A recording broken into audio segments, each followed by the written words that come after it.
Merci beaucoup. Je passe la parole à Serge Bardy pour le groupe SRC. Monsieur le député. Merci, Monsieur le Président, Monsieur le rapporteur, chers collègues.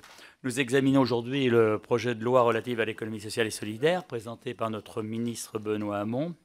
Suite à l'examen de ce texte au Sénat en séance publique les 6 et 7 novembre dernier, et en amont des examens successifs que connaîtra ce texte au sein de notre Assemblée. Je suis convaincu que les débats qui se tiendront au sein de notre commission seront féconds et porteurs d'avancées durables pour ce texte.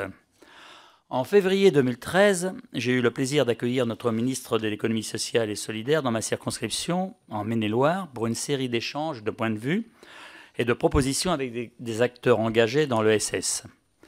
Il est vrai que depuis 2000 et le passage de Guy Asquette au secrétariat d'État chargé de l'économie sociale et solidaire, aucun signal fort n'avait été donné aux acteurs de ces entreprises qui ne disposaient plus de réels interlocuteurs et malgré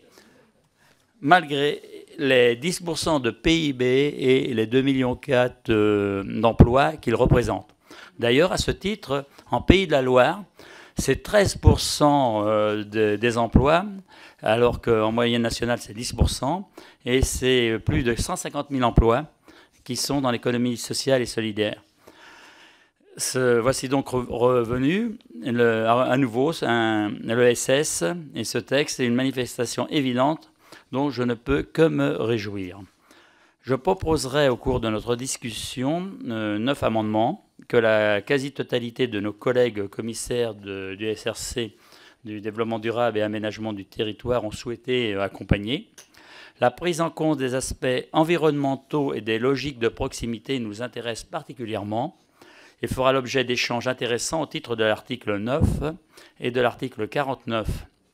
La mission interministérielle que je mène depuis janvier sur le déploiement de l'économie circulaire au sein de la filière papier recyclé m'amène à m'intéresser actuellement plus en détail au rôle de premier ordre de ces acteurs de l'économie sociale et solidaire.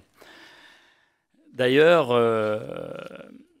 c'est dans cette filière, comme dans beaucoup d'autres filières d'ailleurs, je suis persuadé que les réformes proposées dans le cadre de ce projet de loi vont dans le bon sens. Elles permettront de clarifier, de fluidifier et de développer les initiatives innovantes de ces acteurs qui bouillonnent sur nos territoires et sont souvent précurseurs de projets et de dynamiques qui, lorsque le marché est réactif et la méthodologie adaptée, ne manquent pas d'aiguiser les appétits d'acteurs de l'économie de marché. C'est à ces acteurs pionniers que nous rendons aujourd'hui un hommage appuyé. Je vous remercie.